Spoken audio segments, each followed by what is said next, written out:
Lockdown से पहले गीता के घर का नजारा कुछ ऐसा था कि रोहन ऑफिस जाता था और शिवन स्कूल। जिनके घर से जाने के बाद गीता काम खत्म करके बाकी समय आराम करती थी। लेकिन लॉकडाउन के बाद ऑफिस और स्कूल घर में ही खुल गए और इससे गीता का हाल वो तो आपको देखने में ही मजा आएगा। शिविन, ओ शिविन, महाराज उठने के लिए क्या 21 तोपों की सलामी लेंगे? अरे बिस्तर से बाहर निकल, ऑनलाइन क्लास स्टार्ट होने वाली है। अरे तुम भी हद करती हो, स्पीकर की तरह चिल्लाने की क्या जरूरत है? दिख नहीं रहा मेरी कॉन्फ्रेंस चल रही है। अब कैमरा और स्पीकर ऑन कर रहा हूँ, मुझे कोई शोर नहीं चाहिए। इस पर जैसे ही रोहन लैपटॉप का कैमरा और स्पीकर ऑन करता है तभी कुकर की सीटी बजती है। करा लो अब इसे चुप। लॉकडाउन नहीं हुआ, मेरी मौत का फरमान जारी हो गया। दोनों बाप बेटे ने नाक में दम किया हुआ है। ऐसा बोलकर गीता वहाँ से शिविन के कमरे में पहुँच जाती है, जहाँ शिविन अभी भी सो रहा होता है। ओ आलसी, अब अगर 5 मिनट में नहीं उठाना तो आज तेरा गेम और यूट्यूब कैंसिल। माँ की बात सुनकर शिविन बिना 1 मिनट गंवाए उठ खड़ा होता है। उठ गया, अभी नहाकर भी आता हूँ।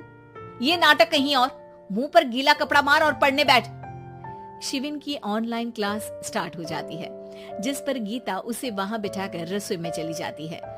थोड़ी देर में उसे कमरे से कुछ आवाज सुनाई देती है, जिसे सुनकर वो कमरे में वापस आती है। हाय राम, तुझे क्लास अटेंड करने के लिए बोला था, कैमरा ऑफ करके बिस्तर पर नाचने के लिए नहीं बोला था। मम्मी मुझे कुछ समझ नहीं आ रहा, आप बाद में पढ़ा देना ना, वैसे भी अटेंडेंस तो लगी गई है। हाँ बेटा, जरूर बन जा, तू अभी से हम सबका बाप बन जा। अरे नहीं मतलब कहाँ से लाते हो इतना दिमाग, और पढ़ाई करते हुए ये चला कहाँ जाता है? नाइस क्वेश्चन, दिमाग से पूछकर बता दूंगा। शिविन की बातों से परेशान होकर गीता उसे मारने के लिए जैसे ही आगे बढ़ती है तभी वो कमरे से बाहर भाग जाता है। अब शिविन आगे आगे और गीता हाथ में चप्पल पकड़े उसके पीछे पीछे पूरे घर में दोनों घूम रहे होते हैं। इसी बीच वो रोहन के पास पहुंच जाता है और शिविन को मारने वाली चप्पल रोहन के लैपटॉप पर जाकर गिरती है। ओए माँ! मम्मी, अब पापा को चप्पल मार रही हो? वो आज तक के रिपोर्टर, चुपचाप जाकर क्लास अटेंड कर ले, नहीं तो अगली तेरे पीछे लगेगी। इस पर शिविन वहां से चला जाता है, जिसके बाद रोहन गीता से कहता है, इस सर्कस के लिए कुछ बोलना चाहोगी? अरे क्या करूं, जब से तुम दोनों घर में रहने लगे हो, घर अपने आप ही सर्कस बन गया है और मैं तुम्हारी नौकर। कभी बेटी को संभालो तो कभी बाप के नखरे उठाओ। इन्हीं सब उथल पुथल में दिन बीतते रहते हैं, जिसमें हर रोज घर के अंदर कुछ नया सियप्पा खड़ा मिलता है, जो ज्यादातर शिविन और रोहन के ऑनलाइन स्कूल और ऑफिस से रिलेटेड ही होता है। एक सुबह, शिविन चल उठ, आज की क्लास जल्दी है। कैमरा ऑफ करके आप अटेंड कर लो। अरे ऐसे छित्तर पड़ेंगे, दादी नानी सब एक साथ याद आ जाएंगी। गीता की लाख मशक्कतों के बाद क्लास तो खत्म हो जाती है, लेकिन उसके बाद शिविन फोन इस्तेमाल करते हुए इंस्टाग्राम रील बनाने लगता है। रसोड़े में कौन था? तुम थी, मैं थी, कौन था? कौन था? हाँ, मैं गरीब हूँ। अरे ओ गरीब के बेटे, आजा, मैं बनाती हूँ तुझे गरीब। मैं बताती हूँ रसोड़े में कौन था। पढ़ाई करने बोलो तो इनकी माँ मर जाती है, और ये पागलपंतियाँ जितनी मर्जी करा लो। गीता शिविन को डांट रही होती है, तभी रोहन बीच में बोल पड़ता है। अरे बच्चा ही तो है, इतना गुस्सा क्यों कर रही हो? बेटे का साथ देने की इसी एक कोशिश में अब शिविन के साथ साथ रोहन भी गीता के गुस्से की सूली पर चढ़ जाता है। अगर बेटे पर इतना ही प्यार आ रहा है तो इसे क्लास अटेंड क्यों नहीं कराते?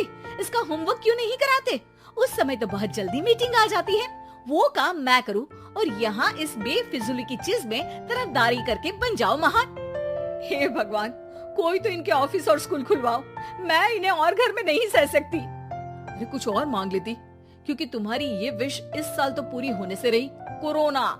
हाय नास पिटे ने जिंदगी ही बर्बाद कर दी। खाए कोई, पचाए कोई, कल मुझे चुन चुन कर सबको मेरी बद्दुआ लगेगी। उन्होंने दुनिया का और इन बाप बेटे दोनों ने मेरा जीना मुश्किल कर दिया। गीता वहाँ से चली जाती है, जिसके बाद रोहन शिविन से कहता है, अरे तुम्हारी मम्मी इतनी भड़की हुई क्यों है? आपकी वजह से पूरा समय घर में रहते हो और उस पर कोई काम कराने की जगह बस ऑर्डर देते रहते हो। अच्छा बेटे, सारा इल्जाम मुझ पर? पूरा दिन तो वो तुम पर ही चिल्लाती है। हाँ, मतलब दोनों का 50-50 है, कुछ करना पड़ेगा। वो कहते ना, make the best out of worst. I have an idea. वैसे तुम्हारी माँ सही कहती है, बहुत जुबान चलाने लगे हो, कम बोला करो।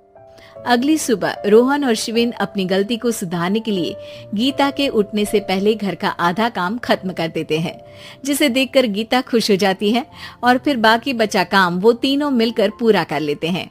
जिसके बाद अब वो सब मिल बांट कर हर काम में एक दूसरे की मदद करते हुए लॉकडाउन